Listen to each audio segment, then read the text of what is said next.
L'ex-premier ministre du Togo, le professeur Selom Klassou était à la tête de la mission d'observation électorale de l'Union africaine en Tunisie où a lieu, le 6 octobre 2024, l'élection présidentielle. Kais Saied, le président sortant a remporté l'élection avec 90,69% des voix contre 7,35% pour son challenger Yachiz Amel et 1,97% pour le candidat Zouhair Magzaoui.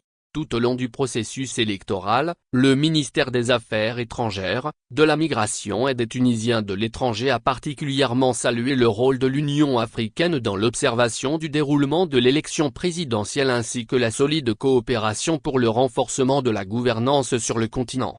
Le chef de la mission d'observation électorale de l'Union africaine, Prof Commis Selom Klassou s'est réjoui du climat de paix qui a caractérisé ce scrutin avant de féliciter le peuple tunisien pour sa maturité. La mission de l'Union africaine note que les élections se sont déroulées de manière normale et transparente et qu'aucune infraction n'avait été constatée dans les bureaux de vote couverts par la délégation. À l'issue de cette mission, plusieurs observations et recommandations ont été faites pour améliorer les prochaines échéances électorales.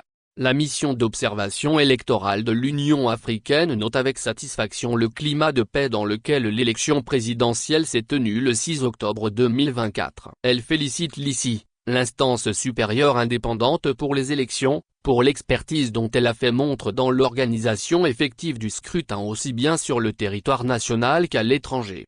Elle déplore le faible engagement observé chez les citoyens tunisiens, notamment les jeunes, et ce malgré les efforts et l'engagement de l'ICI à conduire le processus de manière professionnelle.